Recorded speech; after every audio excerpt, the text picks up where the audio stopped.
आप देख रहे हैं सत्यहिंदी.com। एक नजर अब तक की सुर्खियों पर। आम आदमी पार्टी के 3 पार्षद शनिवार को भाजपा में शामिल हो गए, जिसके बाद अब आगामी एमसीडी महापौर चुनाव में पार्टी की जीत की संभावना बढ़ गई है। पीटीआई की एक रिपोर्ट के मुताबिक पार्षदों का स्वागत करते हुए दिल्ली भाजपा अध्यक्ष वीरेंद्र सचदेवा ने कहा कि दिल्ली में ट्रिपल इंजन सरकार होगी। केंद्र, विधानसभा और नगर निगम स्तर पर सही समय पर इसे प्रधानमंत्री मोदी के विकसित भारत के सपने की राजधानी के रूप में विकसित करने के लिए। आपको बता दें कि ये तीनों पार्षद अनीता बसोया एंड्रयूजगंज, निखिल चपराना हरिनगर और धर्मवीर आर.के. पुरम से हैं।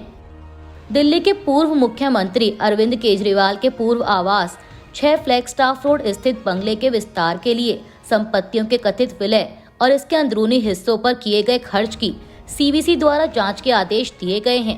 इस पर प्रतिक्रिया देते हुए आम आदमी पार्टी की मुख्य प्रवक्ता प्रियंका कक्कड़ ने कहा कि मुझे लगता है कि दिल्ली के लोगों ने भाजपा को चुना है और कम से कम अब उन्हें लोगों के लिए काम करना शुरू कर देना चाहिए। उन्होंने दिल्ली के लोगों से कई वादे किए हैं और सबसे प्रमुख वादा यह था कि 8 मार्च से महिलाओं को 2500 रुपए प्रति माह मिलना शुरू हो जाएगा। उन्हें उस पर काम करना चाहिए। अगर 6 फ्लैग स्टाफ में किसी भी मानदंड की अवहेलना की गई थी तो उन्हें मीडिया को अंदर जाने देना चाहिए था।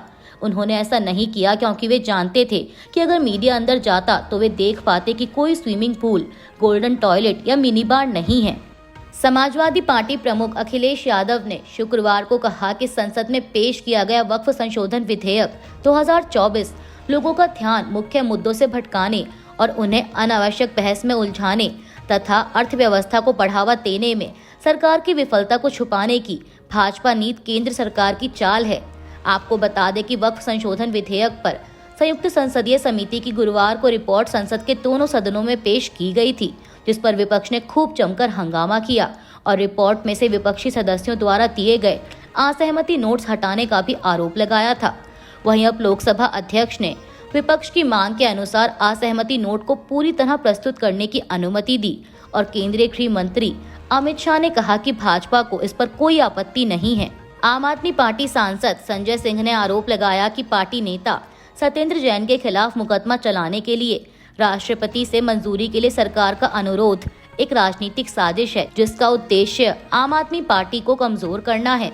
पार्टी के एक बयान के अनुसार राज्यसभा सांसद सिंह ने कहा कि भाजपा के नेतृत्व वाली केंद्र सरकार आम आदमी पार्टी को निशाना बनाने के लिए जांच एजेंसियों का इस्तेमाल कर रही है।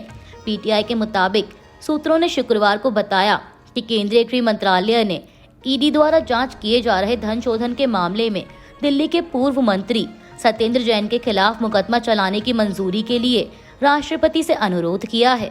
अमेरिका में रह रहे भारतीय प्रवासियों को वापस भारत भेजे जाने की खबरों के बीच पंजाब के मुख्यमंत्री भगवंत मान का बयान इस समय सुर्खियों में बना हुआ है। जहां एक तरफ बीजेपी उनके बयान की निंदा कर रही है तो वहीं कांग्रेस नेता का उनके पक्ष में बयान आया है। दरअसल आपको बता दें कि समाचार एजेंसी पीटीआई की खबर के मुताबिक 15 फरवरी को 119 भारतीयों को लेकर एक विमान अमेरिका से पंजाब पहुंच सकता है।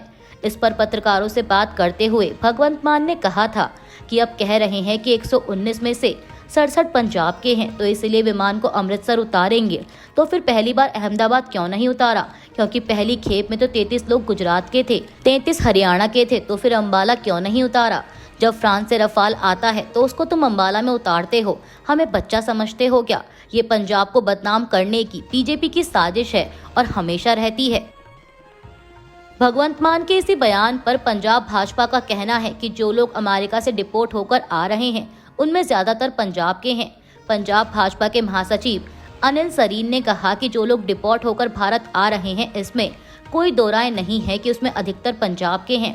पहले लगभग 100 यात्रियों का प्लेन आया, उसमें लगभग 33 पंजाब के थे और आज जो प्लेन 119 लोगों को लेकर आ रहा है उसमें 66 पंजाब के हैं। उन्होंने कहा कि बेवजह इस विषय पर राजनीति की जा रही है कि प्लेन कहां लैंड कर गया। विषय तो ये है कि इन लोगों को अमेरिका में अवैध रूप से किसने भेजा, चाहे पंजाब के लोग हों या अन्य क्षेत्रों के। ये लोग अपना लाखों रुपए खर्च कर, अपनी जमीन बेचकर, मुश्किल से पैसे जुटाकर इन ट्रैवल एजेंट्स को पैसे देकर अवैध रूप से विदेश गए। अनिल सरीन ने सवाल किया कि पंजाब सरकार बताए कि उन ट्रैवल एजेंट्स पर क्या कार्रवाई की गई।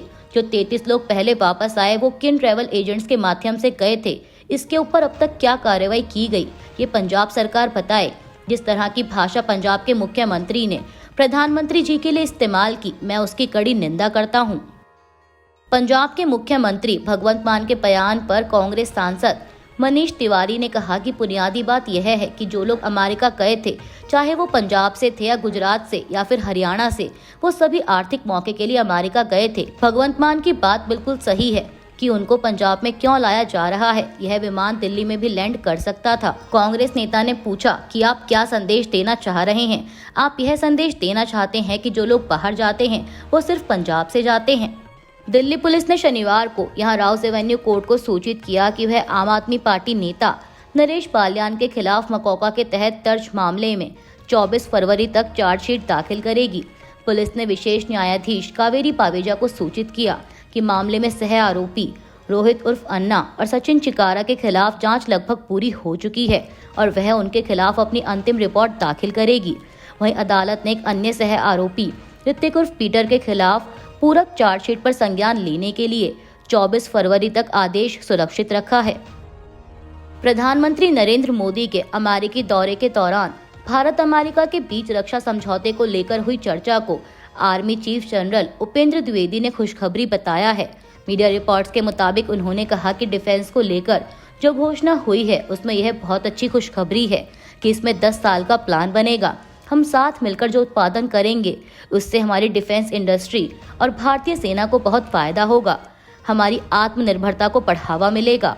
आपको बता दें कि पीएम मोदी के साथ संयुक्त प्रेस कॉन्फ्रेंस में राष्ट्रपति ट्रंप ने कहा था कि दोनों पक्षों ने रक्षा साझेदारी को बढ़ाने का निर्णय लिया है। उन्होंने रक्षा खरीद में व्यापक सहयोग के साथ भारत को F-35 स्टील्थ फाइटर जेट भेजने की इच्छा जताई। हालांकि दोनों देशों की ओर से जारी साझा बयान में F-35 विमानों की खरीद का कोई जिक्र नहीं है।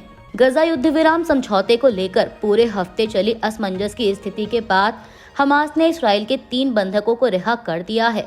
रेड क्रॉस के कर्मचारियों ने पहले हमास के सदस्यों के साथ बंधकों की रिहाई से जुड़े दस्तावेजों पर हस्ताक्षर किए और इसके बाद बंधकों को कार में रिहाई वाली जगह पर लाया गया। बता दें कि शनिवार को जिन 3 बंधकों को रिहा किया जा रहा है उनमें रूसी इसराइली एलेक्जेंडर ट्रोफानोव, अर्जेंटीनी इसराइली येर हॉर्न और अमेरिकी इसराइली सागुई डेकेलचेन शामिल हैं। अभी के लिए बस इतना ही। बाकी की खबरों के लिए जुड़े रहिए सत्यहिंदी.com के साथ। Copyright disclaimer under Section 107 of the Copyright Act 1976. Allowance is made for fair use for purposes such as criticism, comment, news reporting, scholarship, and research.